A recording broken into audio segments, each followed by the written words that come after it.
berikutnya dari Ibu Wilda Yanti.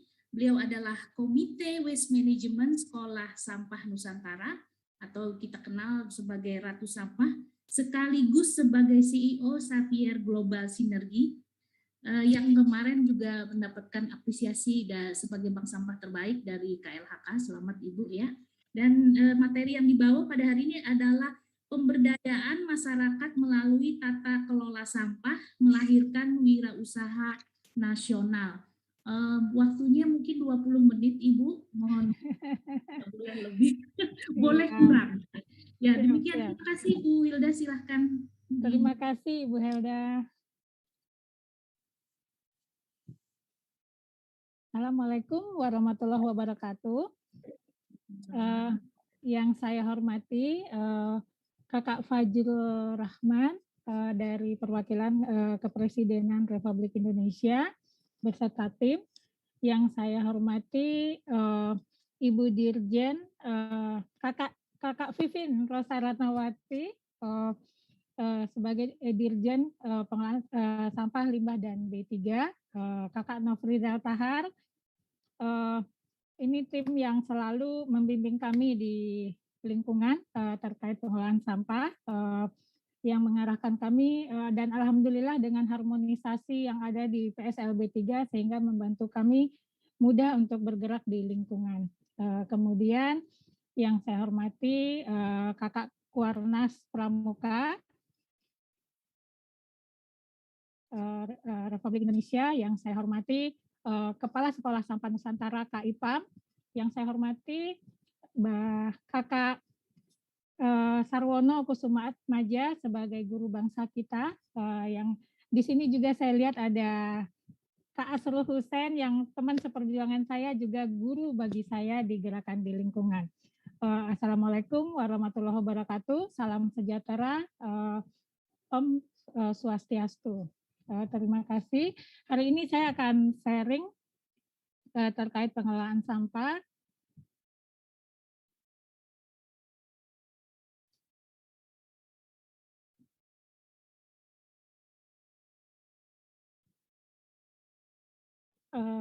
Saya dapat tugas negara nih dari sebagai Komite Waste Management di Sekolah Sampah Nusantara. Hari ini saya berbagi terkait kewirausahaan sosial pengelolaan sampah, terkait dengan pemberdayaan masyarakat, bagaimana pengelolaan sampah ini bisa dilakukan organik dari masyarakat dan dimulai dengan gerakan usaha sosial. Saya selalu bilang saat turun di masyarakat, apa sih dasar hukum seperti yang tadi sudah disampaikan oleh Kak Vivin, Kak Nofrizal Tahar, termasuk dari Kak Ipam, bahkan termasuk dari Kak Fajrul tadi, bahwa anjuran tentang pengelolaan sampah ini tidak hanya berdasarkan regulasi yang ada di negara kita, tapi ada aturan dari sisi agama yang sangat menganjurkan kita, apapun agamamu, semua ada ayatnya, bagaimana kita wajib terhadap kepedulian di lingkungan kita. Nah, kemudian terkait di dalam gerakan kepramukaan, saya selalu menerapkan itu karena saya juga dari kecil aktif di pramuka, dan bahkan gerakan yang saya lakukan saat ini pun bagian dari hasil binaan di pramuka, bahwa dari dasar dharma pramuka, cinta alam dan kasih sayang terhadap manusia. Kemudian yang terakhir itu yang ke-10 saya ingat banget, suci dalam pikiran, perkataan, dan perbuatan. Jadi jangan sampai kita bikin sampah kemudian kita mengotori perbuatan kita dengan membuang sampah sembarangan. Nah, disinilah banyak sebenarnya yang kita lakukan. Nah, di dalam pengelolaan sampah seperti tadi yang disampaikan oleh Kak Nofrizal Tahar, bahwa di pengelolaan sampah itu ini realistis apa utopis gitu. Dan saya selalu bilang, apa yang kita lakukan ini sebenarnya realistis, tapi ada syaratnya. Ada syaratnya yang harus kita lakukan. Dulu saya bergerak di lingkungan pun sama, mulai dari teras rumah malah. Nah, sekarang kalau tadi Kak Fajrul bilang, kita harus menyelesaikan masalah sampah. Bu Vivin Kak Vivin tadi punya target sebagai Dirjen di PSLB 3, bahwa kita tahun 2025 kita harus menyelesaikan masalah sampah kita. Syaratnya apa? Layanan 100%. 100% sampah terkelola di sumbernya. Nah, kuncinya apa? Kalau saya sih selalu bilang, kita harus melakukan pengelolaan sampah di skala desa. Layanan 100% itu paling mudah diwujudkan melalui desa sebenarnya sebagai pemerintahan terendah di masyarakat kita. Nah, dengan layanan skala desa, kemudian dan skala usaha di pengelolaan sampah pun bisa diwujudkan di skala desa. Skala RT RW itu tidak bisa kita sebut sebagai skala usaha sebenarnya. Baru skala usaha sosial yang menjadi binaan di skala desa. Itu alur yang menurut saya akan sangat realistis. Jadi setiap bikin induk di skala desa, kemudian unit-unit di tingkat RW itu muncul melalui skala desa. Jadi target kita yang pertama realistis itu adalah membangun pengelolaan sampah di skala desa dan kemudian dia menciptakan unit-unit di setiap RW.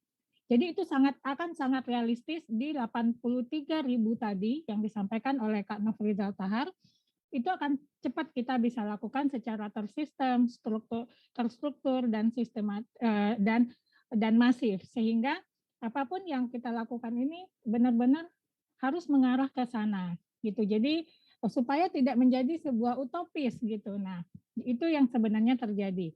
Nah, bank sampah adalah salah satu kerangka awal yang bisa dikembangkan ke pengelolaan sampah tingkat lanjutan. Jadi bank sampah ini seperti yang kami lakukan, kami dari basic bank sampah kemudian berkembang menjadi terintegrasi dengan TPS 3R tanpa meninggalkan bank sampah, berkembang menjadi pusat daur ulang tanpa meninggalkan bank sampah. Nah, kemudian kalau ditanya, apa sih yang membedakan Wilda bergerak di lingkungan dengan teman-teman yang lain, kenapa gerakannya bisa lebih cepat? Nah, karena kami melakukan memberi solusi secara tuntas. Jadi bicara bank sampah tidak hanya bicara sampah plastik, tapi semua jenis sampah, termasuk organik. Nah, jadi intinya itu yang membedakan kami. Bank sampah yang kami kelola dari awal itu tidak hanya bicara masalah sampah plastik, tapi hanya semua sampah organik juga. Untuk apa? Supaya plastiknya jadi bersih. Nah, inilah mungkin yang membedakan dan sehingga bisa berkembang lebih cepat. Dan sampai hari ini kami bisa mengklaim diri menjadi dulu mungkin di bank sampah kami bukan pionir. Banyak yang duluan bisa bergerak dari kami. Tapi kami bisa kemudian bisa mendedikasikan diri menjadi pionir karena apa? Menjadi perusahaan waste management pertama di Indonesia dari basic bank sampah yang berkembang menjadi perusahaan. Nah, jadi dengan sistem pengelolaan sampah di sumber. Jadi waste management pertama di Indonesia dengan konsep pengelolaan sampah di sumber dan sampai hari ini konsisten melakukan itu. Nah, kemudian memberikan pelayanan terbaik tidak hanya bicara mencari sampah, tapi kita bagaimana memberi solusi terhadap masalah sampah, termasuk sampai teknologi, sumber daya manusianya, sampai program. Kemudian menggunakan teknologi tepat guna dan anti bau menyengat. Jadi kita tidak perlu bicara teknologi harus yang wah, tapi akhirnya nggak bisa beroperasional di masyarakat karena biayanya mahal, tidak bisa dioperasionalkan oleh masyarakat kita. Itulah yang kami lakukan, apa yang membuat kami jadi berbeda. Nah, kemudian kalau kita bicara, apa sih kewirausahaan sosial itu? Sebuah usaha positif dengan tujuan memberi solusi terhadap permasalahan. Sebenarnya kewirausahaan sosial itu tidak hanya pengolahan sampah, ada masalah lain, bisa masalah budaya, bisa masalah lingkungan, bisa masalah ekonomi. Nah, jenis kewirausahaan sosial itu terbagi dua sebenarnya. Bisa dengan misi mencari profit, kemudian menggerakkan sosialnya. Kalau saya berada di posisi ini, kami bagaimana usaha ini bisa menghasilkan, kemudian kita menggerakkan sosial di dalamnya. Nah, kemudian ada juga yang non-profit, kemudian memberi solusi di dalamnya, jadi memang tidak targetnya untuk profit. Jadi semua jalur itu tidak perlu disalahkan. Jadi intinya di penanganan lingkungan itu, saya selalu bilang, tidak ada yang paling benar, juga mungkin tidak ada yang salah. Tapi yang ada apa? Yang paling mampu bertahan. Jadi kita mau gembar-gemborkan sebuah program, tapi kalau kita nggak mampu bertahan juga percuma. Jadi itu kenapa kewirausahaan sosial ini sangat penting dalam gerakan kita untuk membangun kemandirian. Nah, mungkin teman-teman pernah dengar yang namanya conscious business. Apa itu bisnis sadar terhadap kepedulian lingkungan. Dan ini bisa sekarang udah digerakkan oleh pemerintah, hampir semua dunia usaha melakukan conscious business. Apa bedanya dengan kewirausahaan sosial? Kalau kewirausahaan sosial itu sebuah kewirausahaan sosial yang memang menggerakkan kegiatan sosial di masyarakat. Tapi bedanya kalau conscious business ada semua perusahaan yang peduli. Jadi siapapun bisa. Nah ini mungkin teman-teman nanti bisa membedakan antara kewirausahaan sosial dengan conscious business. Nah, perannya apa? Nah, disinilah mungkin peran teman-teman di pramuka, di masyarakat, bagaimana kita bisa mengimplementasikan ide untuk mengembangkan nilai sosial kita. Kita ada masalah nih, kita menemukan masalah. Kalau dulu saya menemukan masalahnya sampah. Bagaimana saya bisa memberi solusi itu kepada masyarakat dengan membiayai diri sendiri, membiayai kegiatan sosial itu sendiri dengan gerakan kita. Nah, salah satunya adalah kita sebagai agen perubahan sosial. Jadi inilah tujuan dari gerakan kewirausahaan sosial, menciptakan agen-agen perubahan sosial di lingkungan dan di masyarakat kita. Nah, sekarang apa itu kewirausahaan sosial pengelolaan sampah?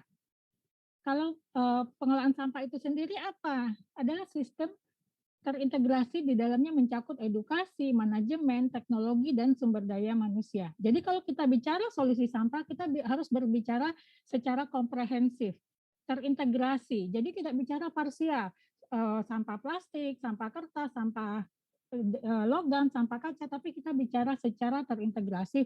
Untuk menangani sampah plastik dengan baik, kita butuh teknologi, butuh sumber daya manusia, butuh SDM, begitupun jenis sampah lainnya. Nah itu butuh sistem. Dan salah satunya sistem yang ada apa? Bank sampah yang bisa dimulai dari skala yang sederhana dan paling mudah dilakukan. Nah, kewirausahaan pengelolaan sampah itu apa? Sebuah usaha positif. Bagaimana kita menggerakkan pengelolaan sampah itu bisa dilakukan secara mandiri dan berkelanjutan. Itu tujuan utamanya. Nah, kalau bicara pengelolaan sampah, kalau teman-teman mau masuk ke kewirausahaan sosial, saya selalu bilang harus punya 4 kekuatan dasar, basic power, dan plus 1. Apa itu? Pertama, harus mau mengedukasi masyarakat. Kalau kita bicara mau mengembangkan sejuta bank sampah, kita harus mau turun mengedukasi masyarakat. Saya selalu bilang, edukasi adalah investasi terbesar di pengelolaan sampah. Kenapa sekarang tingkat kepedulian masyarakat kita rendah? Jangan salahkan masyarakat kita, karena dari dulu, dari kecil tidak pernah teredukasi dengan baik. Percaya? Boleh dicek. Dulu Bapak Ibu di sekolah, kakak-kakak semua di sekolah, ada kan edukasi, buanglah sampah pada tempatnya. Tulisannya ada di dinding sekolah. Tapi tempat sampahnya entah di mana. Nah, sekarang inilah peran kita mungkin di Sekolah Sampah Nusantara, nanti kita harus berperan menyampaikan ini secara detail, secara komprehensif. Bagaimana mengedukasi secara benar dan bertanggung jawab. Bahwa saat kita mengedukasi masyarakat, buanglah sampah pada tempatnya, pilahlah sampah dan tempatkan pada tempatnya. Nah, jadi edukasi inilah yang menjadi kunci supaya kita bisa memutus rantai ketidakpedulian itu di lingkungan kita. Dan kita harus mulai dari sekarang. Kemudian kepedulian lingkungan. Kalau kita mau bicara kewirausahaan sosial di pengelolaan sampah, kemudian tidak bicara terkait kepedulian lingkungan, teman-teman tunggu waktu berhentinya. Kemudian juga punya jiwa sosial. Kalau kita nggak punya jiwa sosial, tidak semua gerakan kita ini, walaupun kita bicara wirausaha sosial, kita tidak bisa bicara uang di depan. Tapi bagaimana kita harus punya jiwa sosial dulu untuk bisa menyelesaikan masalah orang dulu, hasil itu ngikut. Nah, keempat, gerakan ekonominya harus berjalan. Supaya apa? Supaya operasionalnya bisa berkelanjutan. Karena pembiayaan di pengelolaan sampah kita belum terstandar, sehingga kita harus menggerakkan sirkular ekonomi di dalamnya. Yang kelima apa? Otomatis saat kita menjalankan 4 pilar ini, yang kelima itu pasti terwujud. Apa itu? Kesehatan. Nah, kemudian apa 5 basic konsep yang harus kita jalankan? Hierarki pertama di pengelolaan sampah itu adalah bagaimana kita saat kita menggerakkan bank sampah. Tujuan utama bank sampah apa? Bukan mencari sampah sebanyaknya. Bukan gimana kita dapat sampah plastik, sampah kertas, sampah logam itu sebanyak mungkin. Tapi justru kewajiban kita adalah bagaimana kita mengajak orang mau mengurangi sampah lebih dahulu. Kurangi sampahmu, yang nggak perlu nyampah, jangan nyampah. Yang nggak perlu pakai plastik, jangan pakai plastik. Bijak menggunakan plastik. Jadi tidak perlu juga kita anti plastik, tapi bijak gunakan plastik. Kemudian, kalau udah ada sampah, pilah sampahmu. Kemudian kalau udah ada sampah, guna ulang dulu. Itu hierarkinya. Jadi kita tidak harus langsung bagaimana sampah itu bisa jadi nilai uang, tapi bagaimana kita memanfaatkan itu sehingga kita bisa meminimalisir cost pembiayaan baik mulai dari rumah tangga ataupun di dunia usaha. Kemudian baru daur ulang. Daur ulang itu terakhir. Nah, kemudian ada tambahan melalui konsep bank sampah ada saving waste. Bagaimana kita mengajak masyarakat setelah sampah dipilah tabung di bank sampah. Setor di bank sampah. Jadi kalau udah dipilah setor di bank sampah. Jadi ada tempatnya. Makanya gerakan ini harus dilakukan secara terstruktur dan sistematis supaya mencapai hasil yang masif di lingkungan kita. Nah, setelah dipilah, dikelola, kita bisa ngolah sampah secara mandiri dengan manajemen yang baik. Jadi apa? Jadi kompos, pakan ternak, biogas. Terakhir kami menjadi briket. Alhamdulillah sudah dapat PO dari perusahaan itu sampai 50 ton per hari. Dan ini bisa memberi solusi banyak banget sampah plastik multilayer yang selama ini menjadi masalah. Kemudian bisa jadi BBM, kemudian bisa menjadi berbagai macam produk yang kreatif sehingga bisa menjadi sebuah sirkular gerakan sirkular di lingkungan kita. Bagaimana kita membangun ekosistem yang baik di lingkungan kita. Jadi terkait penanganan sampah itu tidak hanya bicara bagaimana sampah jadi produk kemudian jadi uang, tapi yang kita lakukan ini adalah menjaga keseimbangan alam, menjaga ekosistem kita. Nah, teman-teman mungkin masih banyak melakukan. Kenapa sih kita harus melakukan gerakan sejuta bank sampah di Indonesia? Karena ini yang terjadi saat ini. Hampir 514 kabupaten kota di Indonesia mengalami hal yang sama. TPA-nya hampir penuh, bahkan sudah penuh, bahkan sebenarnya udah nggak boleh operasi, tapi dipaksa beroperasi. Terus masih banyak menemukan hal ini, karena orang-orang nggak tahu. Jadi kadang saat saya datang ke lingkungan, mereka tuh sebenarnya bukan nggak peduli, tapi nggak tahu caranya, mau mulai itu dari mana nih. Kita udah pusing lihat sampah, tapi nggak tahu mulainya dari mana. Nah, inilah peran kita sebenarnya untuk turun bersama-sama secara masif, supaya semua orang tahu gimana caranya mereka melakukan penanganan sampah di lingkungannya. Kemudian sampah sampai ke laut, yang harus kita atasi apa? Bersih-bersih laut itu buang tenaga, yang harus kita lakukan apa? Membantu di bantaran sungai, atasi sampah di bantaran sungai. Kita bantu mereka untuk membangun bank sampah, pengelolaan sampah di bantaran sungai. Nah, kita hanya memindahkan masalah selama ini pilah dari rumah masuk ke TPS dibawa ke TPA. Nah, sekarang apa yang harus kita lakukan? Kita harus mulai dari rumah. Pilah sampahmu dari rumah. Kalau bicara sirkular ekonomi, mau bicara kewirausahaan pengelolaan sampah harus dimulai dari pilah sampah dari rumah. Nah, kenapa kita harus melakukan itu? Sering kita merasa sampah adalah masalah, padahal yang masalah cara kita menanganinya. Kemudian, gimana caranya kita milah sampah dari rumah? Ini sedikit saya kasih contoh yang sudah kami lakukan di beberapa wilayah.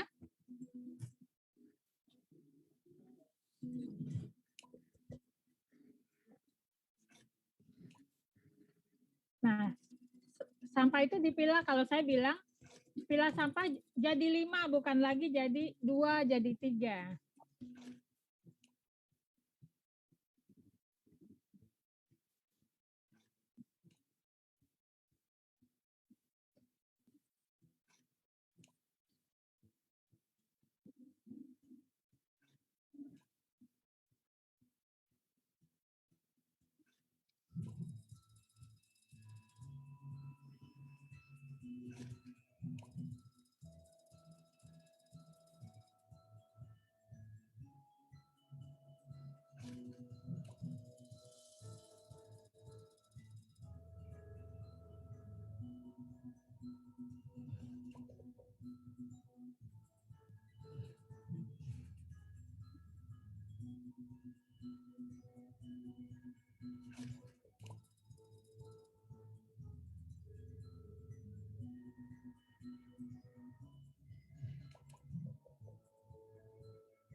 Mood Bu Wilda, mood.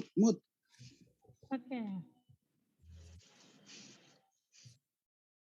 Oke, itu gambaran pemilahan sampah secara sederhananya.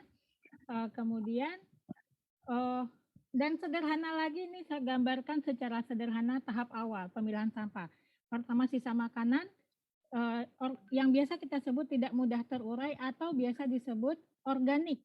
Jangan lagi pakai plastik. Tujuannya apa? Setiap kita menjaga sampah organik kita tidak lagi dilapisin plastik, kita mengurangi 1 lembar sampah organik yang sampah plastik yang tercemar dan tidak bisa diolah. Jadi kalau kita misalnya di satu desa mengolah sampah melakukan hal ini, ada 1000 kakak satu desa, kita mengurangi 1000 lembar sampah plastik yang kotor setiap hari. Ini contoh. Yang kedua, sampah yang biasa disebut tidak mudah terurai, non-organik, yang biasa inilah yang nanti akan masuk ke bank sampah.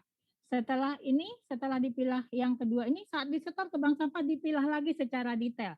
Kalau di tempat kami ada lebih 99 jenis sampah yang bisa diterima, termasuk styrofoam, termasuk juga sampah kresek, sampah plastik itu kemasan multilayer itu bisa diterima di bank sampah yang kita kelola. Kemudian ada sampah residu, itu sampah apa? Sampah kamar mandi, diapers, pembalut, tisu di kamar mandi. Jadi kalau kita bicara ngajak orang milah sampah jadi 3 berat nggak? Banyak yang bilang berat. Padahal sebenarnya masyarakat kita itu sudah milah. Di dapur ada tempat sampah, cuma kadang kecampur sampah kertas dan kemasan lainnya. Kemudian di kamar mandi, mau dari kota sampai ke desa itu ada kantong, minimal kantong kresek ditaruh untuk tempat pembalut biasanya ibu-ibu. Saking kita itu sebenarnya sudah peduli. Kesalahan kita apa?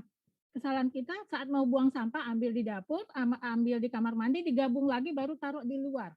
Itu kesalahan kita. Yang terbesar itu kesalahan kita. Nah, sekarang bagaimana kita mengajak masyarakat menata cara pembuangan sampahnya, penempatan sampahnya dengan benar, dan sistem pengelolaannya. Nah, yang ketiga dan keempat ini sama, sampah B3 itu ada sampah B3, baterai, bola lampu, obat anti nyamuk, obat kadaluarsa. Yang satu lagi apa? Sampah elektronik. Dia sama-sama B3 sebenarnya. Cuma sekarang banyak bank sampah pun masih ngelola sampah elektronik, menerima tabungan sampah elektronik. Nah, jadi mungkin ini nanti akan dibahas berikutnya dengan Kak Nofrizal Tahar terkait gimana kita cara kewenangan bank sampah dalam menangani sampah ini. Nah, kemudian yang kategori kedua yang tadi tidak bisa dipilah detail lagi supaya bisa disetor di bank sampah. Jadi kalau di bank sampah jangan ada sistem gabruk, pilah sampahnya secara detail seperti ini. Semakin dipilah dengan baik, nilai ekonominya semakin baik. Nah, baru kita bisa bicara sirkular ekonomi di sini saat kita bicara sampah itu terpilah dengan benar. Nah, ini pun sistem pengangkutannya bisa ditata dengan baik. Nah, ini sederhananya seperti ini. Kalaupun masih dilapisin plastik, misalnya karena harus diangkut, tapi paling enggak sudah dipilah minimal seperti ini. Ini sederhana. Nah, ini contoh plastik. Bagaimana kita mengolah sampah itu? Plastik itu kenapa dianggap kemarin dianggap musuh bagi banyak orang. Padahal sebenarnya jika dia terpilah sesuai jenisnya, dia akan jadi sumber daya. Kita bisa mengurangi pemakaian minyak bumi untuk kembali dijadikan sebagai plastik karena bisa didaur ulang. Nah, ini dia. Teman-teman boleh lihat yang belum paham, mungkin yang baru, ada segitiga di setiap plastik yang teman-teman gunakan, itu ada di segitiga, ada nomornya di dalamnya, untuk mengetahui gimana cara milahnya. Nah, minimal lihat itu. Jadi sederhana sebenarnya, tapi teman-teman untuk plastik ini benar-benar harus hati-hati dalam penanganannya. Kemudian, nih, semakin dipilah nilai ekonominya semakin baik. Nah, disinilah letak sirkular ekonomi sebenarnya, bagaimana kita menata pengolahan sampah itu dengan baik, pemilahannya dengan baik. Nah, ini juga sama, ini dari plastik, ini kertas. Kertas juga sama. Semakin terpilah nilai ekonominya baik. Kalau teman-teman campur nilai ekonominya misalnya sampah kertas yang tercampur harganya mungkin 1.000. Tapi kalau dipilah, kardus sekarang bisa lebih 3.000-4.000 harganya. Duplek juga sama, di atas 2.000 sampai 3.000 harganya. Tapi kalau dicampur harganya jadi murah secara nilai ekonomi. Kemudian Tetra Pak juga sama. Jangan selama ini banyak yang nggak tahu, banyak dibuang karena nggak laku. Tapi sebenarnya kalau diatasi dengan baik, dibersihin, Tetra Pak juga laku di bank sampah. Jadi bisa disetorkan. Jadi kita tidak lagi perlu khawatir, oh udah milah ini tapi nggak tahu cara kemana sampahnya. Logam, kaca, semua asal terpilah dari sumber, termasuk pecahan beling. Ibu-ibu kalau mecahin beling itu nggak apa-apa, disetor aja secara terpilah di bank sampah. Dan itu juga bisa laku. Nah, kemudian selain itu apa sih yang bisa kita lakukan di gerakan bank sampah, pengelolaan sampah kita? Banyak kita bisa melakukan edukasi. Lahir bisnis edukasi di pengelolaan sampah itu bisa. Kemudian kita bisa menciptakan wirausaha sosial baru, menciptakan lapangan kerja itu nyata di pengelolaan sampah. Kemudian ini ada 5 aspek di pengelolaan sampah untuk kewirausahaan sosial teman-teman bisa jalan. Supaya kalau kita ngolah sampah gimana sih bisa menghasilkan, harus dengan manajemen yang baik. Pertama, bentuk kelembagaan itu wajib. Kelembagaan itu boleh seperti yang tadi disampaikan Kak Nofrizal Tahar, Ibu Dirjen tadi juga menyampaikan, kelembagaan, bentuk kelompoknya boleh kelompok usaha, UKM, boleh koperasi, boleh yayasan, boleh CV, boleh PT sesuaikan dengan kondisi. Boleh KSM, tahap awal yang paling sederhana itu bisa KSM misalnya. Jadi intinya bentuk kelembagaan supaya apa? Teman-teman tahu kemana langkahnya bisa bergerak. Dengan kelembagaan yang jelas kita tahu. Dengan lembaga ini saya bisa melangkah sesuai alur ini. Kemana saya bisa berkembang. Kemudian sosial budaya, apa itu? Edukasinya. Setelah kita bentuk lembaga, turun ke masyarakat, sosialisasi ke masyarakat, edukasi masyarakat tentang pengelolaan sampah. Di bank sampah, saat sosialisasi langsung siapkan toolnya, buku tabungan, buku besar, buku register, form pendaftaran, list harga, bawa, sehingga saat sosialisasi masyarakat langsung dapat dan langsung bisa bergerak. Apa yang harus dilakukan saat ini? Jadi jangan bicara omong kosong, kita datang ke masyarakat, ayo kita bikin bank sampah, kelembagaannya belum ada, sehingga masyarakat bingung. Nah, tapi ada dua juga di kelembagaan ini ada dua. Boleh partisipasi aktif, boleh kelompok atau perorangan. Misalnya kalau kelompok atau perorangan udah dibentuk dulu baru turun. Tapi kalau partisipasi aktif saat membentuk kelembagaan itu tergabung dari elemen yang ada di masyarakat. Misalnya ketuanya siapa yang mau gitu. Jadi bareng-bareng. Jadi kepemilikannya bersama. Jadi bisa kepemilikan bersama di bank sampah itu bisa kepemilikan perorangan atau kelompok. Tapi tujuannya sama, mengedukasi masyarakat, memberi solusi terhadap penanganan sampah. Kemudian aspek hukum, bikin aturan. Jadi kita nggak perlu nunggu aturan PP, permen apa, tapi di lingkungan itu kita udah bisa bikin aturan. Contoh, mulai dari rumah tangga bikin aturan. Anak-anak tempatkan sampah secara terpilah ya. Ini tempatnya, ini jenisnya. Diedukasi anak-anak kita, kemudian terapkan aturan. Kalau yang tidak tempatkan sampah, kasih hukuman. Misalnya bersihin rumah, ngepel lantai gitu. Kalau misalnya dia melakukan dengan benar, kasih apresiasi ke anak-anak. Itu di rumah. Kalau di lingkungan kita, di wilayah kita, di kawasan yang kita kelola bikin aturan. Misalnya kalau nggak terpilah, nggak diangkut ya. Kemudian kalau nggak ikut jadi nasabah bank sampah, kemudian kalau di Bantul itu kalau nggak salah sudah ada tuh, kalau nggak jadi nasabah bank sampah, nggak bisa naik pangkat nih. Pejabat-pejabat itu nggak bisa naik pangkat, PNS nggak bisa naik pangkat. Itu contoh aspek hukum.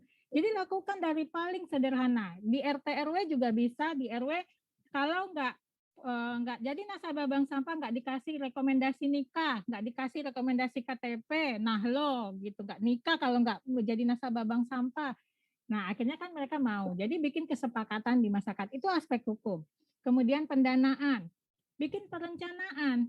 Nah, inilah selama ini yang sering kita, yang penting melangkah, tapi nggak tahu arahnya kemana. Nah, pendanaan ini terkait dengan perencanaan kita. Kita mulai dari tahap mana?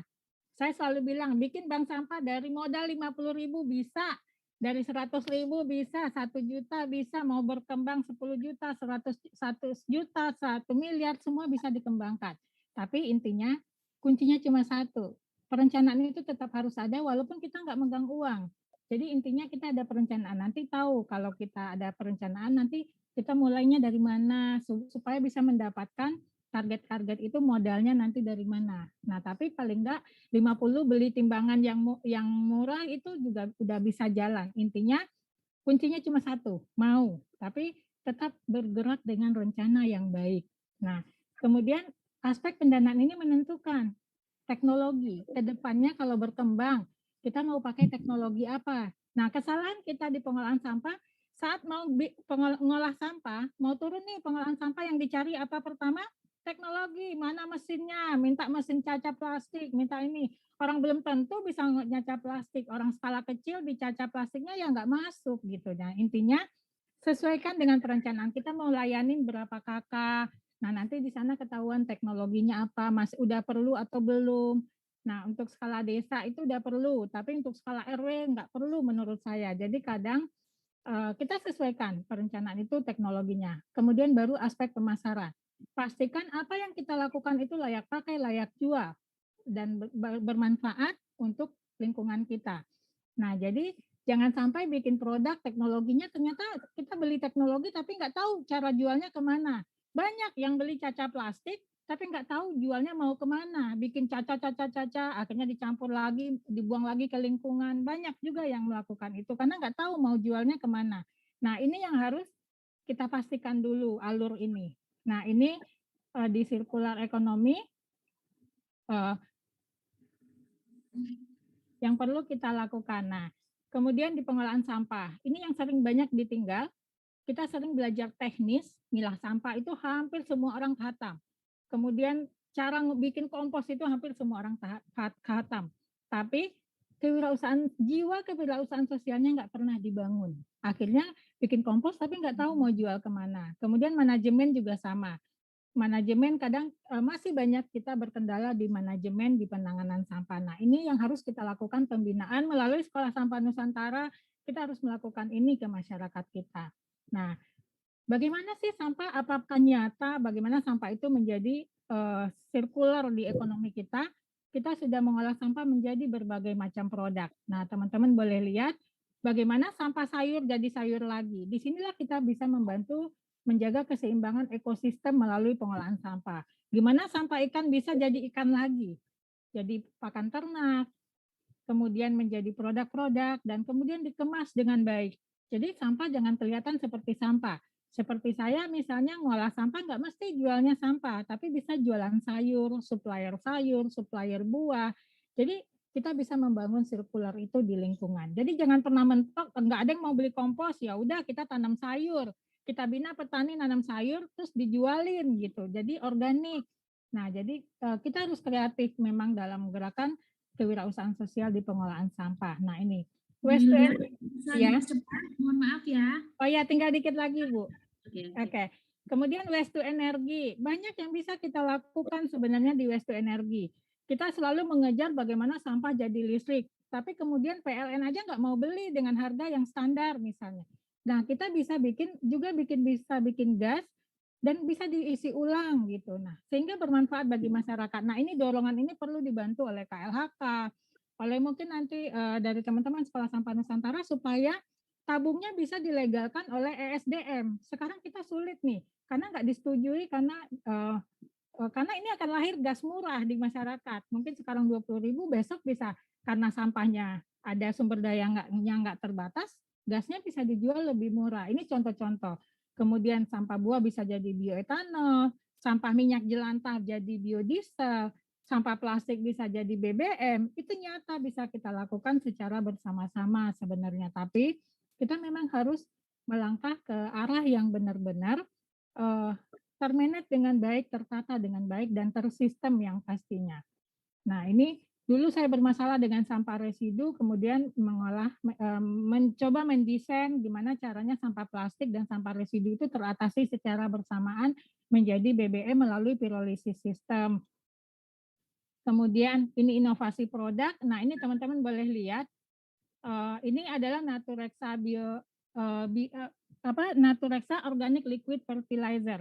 Itu lindi sampah bisa diekspor sebenarnya kalau kita kelola secara benar, secara baik.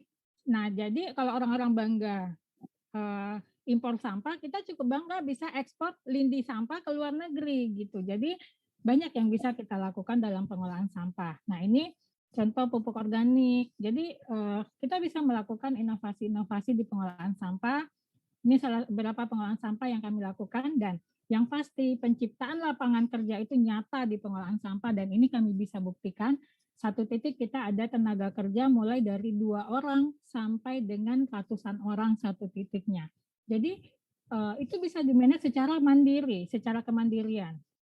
Nah, ini contoh-contoh yang kita lakukan. Jadi dimanapun bisa ngolah sampah. Jadi teman-teman nggak usah takut kalau di desa ada yang protes mau ada pengolahan sampah. Ini kami tunjukkan di dalam kota, di dalam apartemen, dan ini di kawasan SCBD. Mereka mau ngolah sampah di sumbernya. Jadi intinya nggak usah takut. Sekarang mau bau, mau apa pencemaran, buang sampah-sampah kita sendiri kok gitu. Jadi kenapa harus takut gitu. Dan tapi kuncinya cuma satu, terpilah di sumber. Nah, jadi ini contoh-contoh yang kita lakukan di pasar. Kita bisa membantu bikin bank sampah juga gitu. Jadi digerakkan di masyarakat, di RT RW gitu. Menurut saya sih realistis. Cuma memang langkahnya harus benar-benar terarah dan terstruktur. Jadi biar nanti ini tidak hanya seperti tadi disampaikan Pak Nofrizal, jangan hanya sebagai wacana gitu. Ini PR kita di Sekolah Sampah Nusantara secara bersama-sama. Terus ini, nah jadi intinya ini untuk membangun keberlanjutan itu ada kepedulian lingkungan, sosial dan ekonomi itu harus berjalan seiringan. Jangan pernah dilepas salah satunya, karena nanti kalau kita hanya bicara ekonomi itu juga salah, bahwa ini bukan hanya sekedar uang, tapi kita punya PR besar untuk mengedukasi masyarakat. Itu yang harus perlu kita tanamkan. Jadi di gerakan sirkular ekonomi, kewirausahaan sosial pengolahan sampah, kita tidak bisa bicara hanya uang di depan, tapi bagaimana kita menuntaskan dan memberi solusi di lingkungan kita terhadap permasalahan sampah. Ini ada alur pembentukan bank sampah, mungkin karena waktu terbatas. Nanti teman-teman yang baru, yang banyak japri saya minta panduan pembentukan bank sampah, ini di materi ada, nanti boleh disebar, silakan. Terima kasih. Satu pesan saya, jika teman-teman berpikir untuk membantu masalah sampah di lingkungannya, lakukan dari sekarang tanpa nanti. Pilah sampah dari rumah, sampah Anda, investasi Anda. Terima kasih, semoga bermanfaat. Assalamualaikum warahmatullahi wabarakatuh. Semoga teman-teman bisa menerapkan ini dan bisa bergabung bersama Sekolah Sampah Nusantara untuk sama-sama membantu permasalahan di lingkungan kita. Dan saya optimis Indonesia bebas sampah itu nyata bisa kita wujudkan. Assalamualaikum warahmatullahi wabarakatuh.